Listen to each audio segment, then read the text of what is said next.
move on to what stars we believe are under the most pressure to win an NBA championship this year. So I think we should give our top five. So I'm gonna start off with one. Uh this one is like a given for me. Like ever since midway of the season, since they announced he's a 70% winner, it's Jokic. By far and away, he's to me the number one guy under most pressure because with that success that he's had in terms of winning MVPs, people have allowed the last two because his roster hasn't been healthy. He's dealt with injuries. Now it's like a guarantee. He's a number one seed in the West. If he does not go as far as the finals, Jokic is under a lot of pressure. He's under a lot of pressure. Number two and three, they're interchangeable. They're right next to each other. It doesn't matter. It's Harden and Embiid. For one, James Harden, he hasn't seen the finals since 2012. He's on a team where he wanted to come to Philadelphia. He wanted to compete for a championship. He left Brooklyn. He's someone who gains a lot from winning this championship. He makes a case for to be a top three shooting guard of all time. Makes a case as a top 20 player of all time. It's something that'll do huge for his legacy. And then Embiid, someone who has not seen the conference finals, and who's been dealing with injuries every time they come up to the finals. I mean, to come to the playoffs, he's always injured. So he's someone that would gain a lot of success or a lot of credit if he wins or if he goes all the way to the chip. Another guy at number four is Kevin Durant. And to be honest, if someone said he was number one, I would have no problem with that because Kevin Durant, there's a lot of issues with me that I have with him in terms of can he do it without a super team, and it's ironic he's on another one, but can Kevin Durant do it on without Steph Curry essentially? That's the argument. Can Kevin Durant win a championship without Steph Curry? And to me, that's a huge one. And in a way, I feel like 4 and 5 is kind of similar to 2 and 3. Chris Paul, this guy, I would be in shambles if he wins a ring. I'll be honest. I'll be in shambles if Chris Paul wins a ring. But he's under a lot of pressure to deliver a championship. We saw what happened in that finals against the Bucks. They're up 2-0, and Devin Booker goes out and drops a back-to-back 40 ball. What does Chris Paul do? He shits the bed. As plain and simple, that's what happens with Chris Paul in that series. He drops the ball completely. He goes for the rest of that finals, and so he desperately needs a championship. He's under one of the most pressure in the entire NBA. So that's my top five. For me, I'm gonna start it off. KD. This guy over here just hops from team to team, super team, cries, complains. On the Brooklyn Nets, he requested a trade like 3 times. Kyrie finally put his foot down, said, "I'm gone." He left. He was by himself, and then he noticed, like, "Yo, I got to get the hell out of here." It was something that he started in Brooklyn. He said, "Yeah, I can, bring these guys together." He got Steve Nash fired. James Harden left. And all this stuff with Kyrie happening.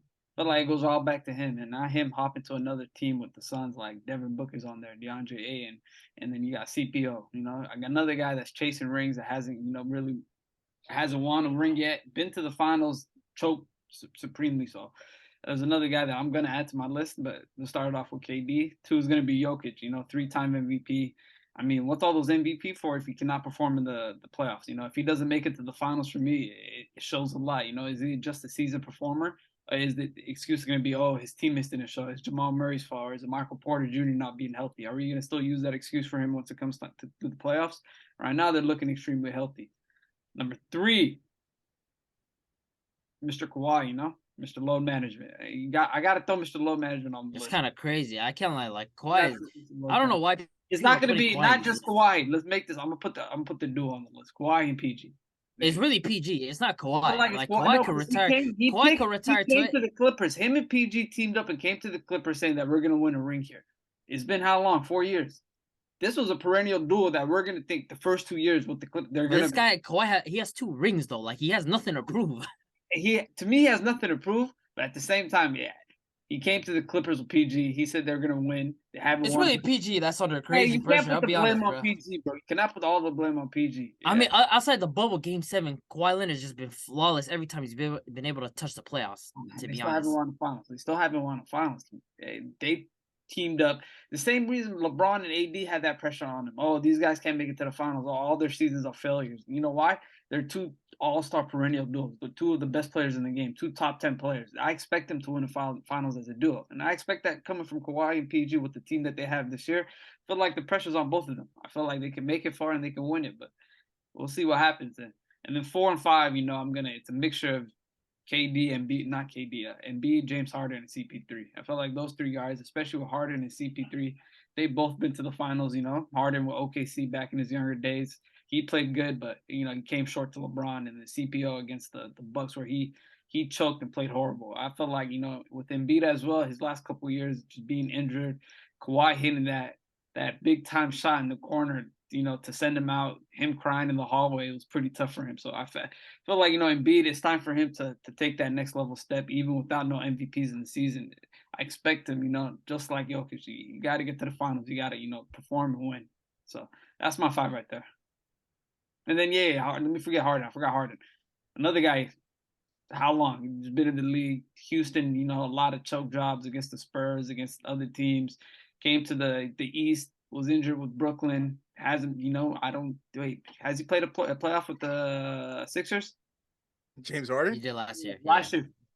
Yeah, he had 0 points in the closeout game against Miami. He was hurt though. He was hurt last year. What are you talking about? He was hurt. All right. He had the hamstring issue. What the hell? Yeah. What you talking about, bro? Yeah, Harden got it. that excuse is so cash money. He pulled that last card out of his sleeve for that. Yeah, Harden got to show up this year at the playoffs as well, bro. Him and Embiid. We said the Bucks, we said the Boston, they got better teams, but these two guys, they got to go fight for fight. They got to go, after them. So expect them to fight. Hopefully, they can make the finals and see what happens with them too. You guys mentioned some interesting players. A couple of them I might disagree with, but I think we all agree on this one particular player for me, who's number 1 on my list, and that's Joel Embiid. It's plain and simple. This guy, for him to be in the league for about 6-7 years now, since 2016, and for him not to really have much playoff success, I think it's extremely disappointing. This guy has never sniffed the Eastern Conference Finals. After making the playoffs so consistently these last 4 years. And, of course, you can throw in injuries and say that he hasn't really been healthy for a couple of those playoff runs. But, when I think of Joel Embiid, I think of some playoff stinkers that he's had that, that pretty much have been stains for him so far. And I feel like he has all the pressure in the world right now to win because, with him being, in the running for MVP these last couple of years and for him to come to the playoffs and not necessarily having Eastern Conference Finals under his belt, it's just very, very disappointing. You could chase all the accolades in the regular season all you want, but when it comes down to the playoffs and you can't necessarily get your team out of the second round, what does that say about you as a player? And you guys talk about Nikola Jokic and stuff like that. That guy was in the Western Conference Finals a couple of years ago, and with him, being with him not having his running mates Jamal Murray and Michael Porter Jr. last year, a lot of people say, well, he ended up getting bounced in the first round. They lost to the reigning champs in 5. It's 6. There's no or 5 or 6, something like that. There's no shame in that. You lost to the champs, a team that was way, way, way better than you, with pretty much nobody around Nikola Jokic. So Joel Embiid, he's under the brightest lights come postseason time, and he said it after that game against Nikola Jokic, where he's like, "I'm due for a playoff run," and now you're putting all the pressure in the world on yourself. By saying that, and he's just saying what everybody else is thinking. So he's 1 on my list for sure. And then 2 for me is Jason Tatum, a guy that's a good. I had him somewhere. Like I wanted to fit him in my top 5, and it was solely just because of how good the Celtics are. That's literally the only reason why. Yeah, with the Celtics being so good, of course he's at the front of all that. Without him, nothing goes for the Boston Celtics. But with Jason Tatum, a lot of people have been trying to put him, in that superstar discussion, give him a seat at the table with all the other superstars in the league. And, of course, people have their opinions on whether or not he's a superstar or not. For me personally, I feel like he's on the outside looking in, but he is on the edge, similar to a guy like Jimmy Butler, who I believe is on the edge as well. But come postseason time, we know who Jimmy Butler is. He's a guy that takes his game to the next level. And, with Jason Tatum making the NBA Finals last year, that was a step in the right direction, of course. And, throughout every series, excluding that Brooklyn Nets series, Jason Tatum had his ups, he had his downs.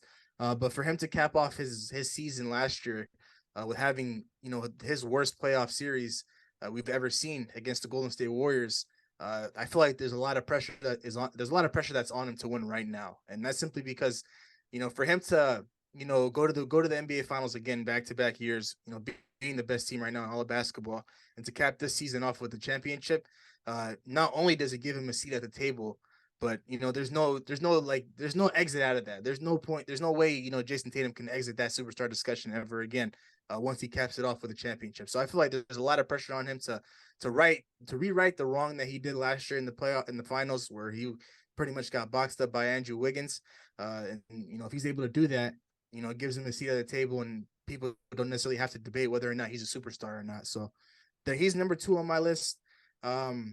I'm not gonna put Kawhi on my list because I think pretty much we can agree. I think Kawhi is like crazy, man. Kawhi Leonard, he can retire today. He's going into the Hall of Fame tomorrow. It is what it is. And I could easily put James Harden on this list. Of course, with him not being the playoff performer, it's just too easy for me to say that. And I don't want to target this guy any more than I already have.